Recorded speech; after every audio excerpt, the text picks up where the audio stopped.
bluebunnyhollow.com. Today we're going to embroider postcards. These are the sizes of postcards that can be mailed.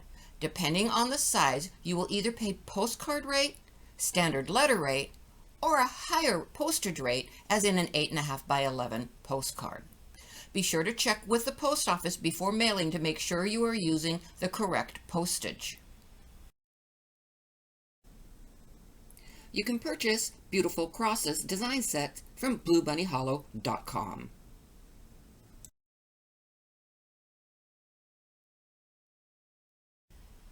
For an embroidered postcard, you will use 60 to 80 pound cardstock that is cut double the length of the finished postcard. This not only covers the bobbin stitches, but it also provides a place to write your message, address the postcard, and place a stamp. In this example, I am trimming the cardstock to 8 by 6, which will finish to 4 by 6. You can do the address lines of the postcard with a pen and a ruler before or after embroidering. Or you can use one of the provided templates and print the address lines before it is embroidered. In this example, the cardstock was first sent through the printer to print the address and center lines of the postcard. Then the postcard was trimmed along the outer gray lines. A PDF for each size of postcard is included in the Beautiful Crosses design set. If you are sending out postcards for the holidays, you can also print your message at the same time you are printing the address lines. This will save you time if you want all your family and friends to have the same message. The message can be added with Adobe Acrobat. Then after the card is completed, you can sign and mail it. After the card is trimmed to size, create the fold line by scoring down the center of the card. Hoop tearaway stabilizer. I am using a dime magnetic snap hoop, which is my preference for doing cards. But any hoop will work as long as the area to be embroidered is flat against the stabilizer. The dime magnetic snap hoop can be purchased for domestic and several brands of multi-needle machines. Mark the center lines onto the stabilizer. I don't have the provided marking tape that comes with this hoop, but I have scratched in the center mark on each side of the hoop.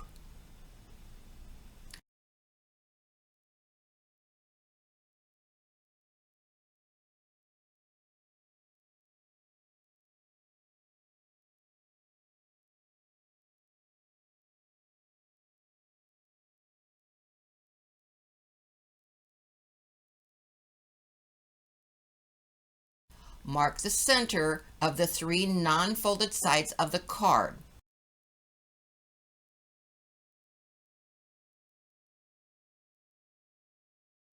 Place the card onto the stabilizer, matching the markings.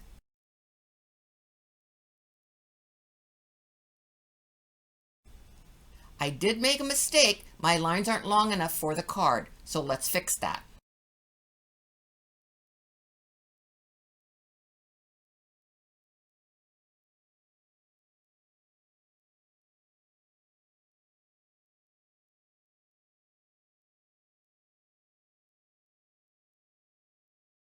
Match the lines you drew on the card to the lines you drew on the stabilizer. Lightly tape the card in place with non-aggressive tape. We have non-aggressive tape at bluebunnyhollow.com called Blue Bunny Hollow Superior Tape. However, be aware, if you aggressively apply this or any tape and aggressively remove that tape, it will aggressively tear your paper. I like to reuse my tape, as used tape is less likely to tear the finished card because it's less sticky. Once it is taped in place, we're ready to embroider.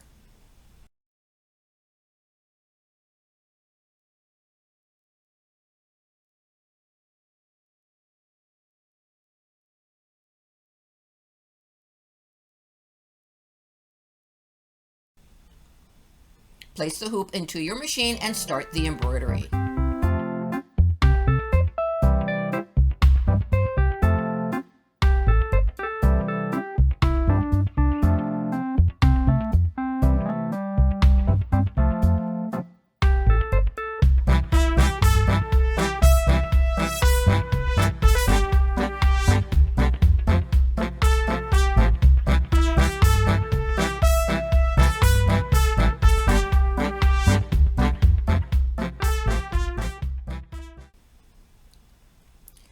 Gently and slowly remove the tape so the card is not damaged.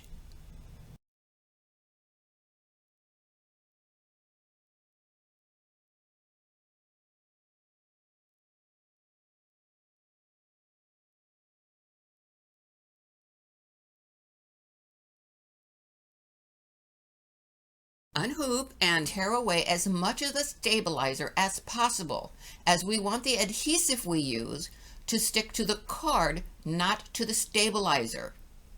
Be careful that you do not pull the stitches and rip the card. I don't remove any stabilizer from inside the embroidery. Fold it now along the scored line.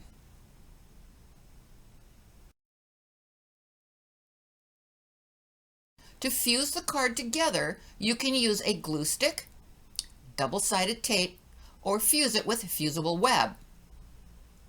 I experimented with several fusible webs and most didn't do well. They look like they fused, but I could easily separate the two sides. So then I tried Hot Fix adhesive, which can be purchased on a roll or by sheets. And it says on the wrapper that it is for paper. Wonderful! Let's give it a try. Cut the fusible web the size of the finished card, in this case 4 by 6. Place the Hot Fix adhesive on the inside of the card. The shiny side is the adhesive. This can be adhered with an iron, no steam, but make sure you are pressing on something firm, as the edge of the iron could leave a dent on the cardstock and that will show. Cover the pressing surface and the card with Teflon pressing sheet to protect the paper and to ensure you don't get adhesive residue on your ironing surface or your iron. Fuse with the embroidered side down. However, since I have a brand new HTV Ront heat press, I thought I would give it a try and press the fusible web in place on this card. I set my heat press for 350 degrees and 20 seconds. I placed the card onto a Teflon pressing sheet, then covered the card with another Teflon pressing sheet. Again, this is to protect my heat press from any adhesives.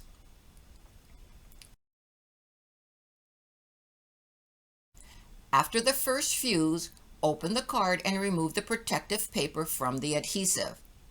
Close the card and fuse again.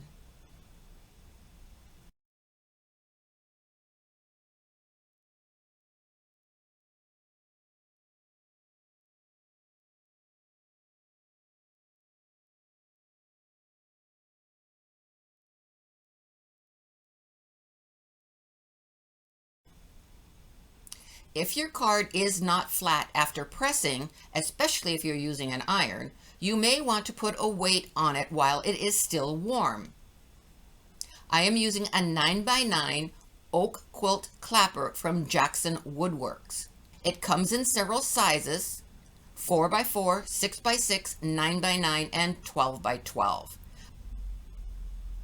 Once the card is fused together, these designs can be left plain or colored. I decided to color the card.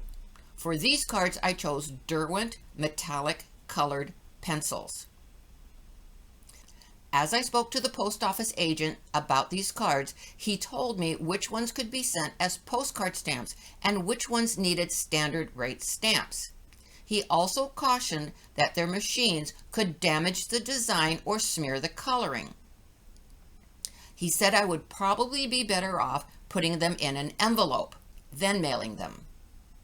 I decided that since these are postcards, I would take a chance and mailed myself 3 postcards to see what damage would happen. I colored one with lots of color to see if it would smear. All cards came through great. The colored bell at the bottom was taped with double-sided tape. The two at the top were done with hot fix fusible web. Notice the address side of the colored bell, the edge tore a little bit, as I probably did not get the tape all the way to the edge, but still not bad. All the colored pencils did great. However, their machines did leave some marks. Again, not bad. Overall, I'm very pleased with the results.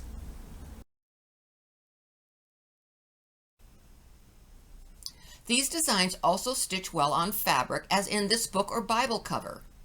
The fabric was first sprayed with fabric paint, embroidered, then crystals were added.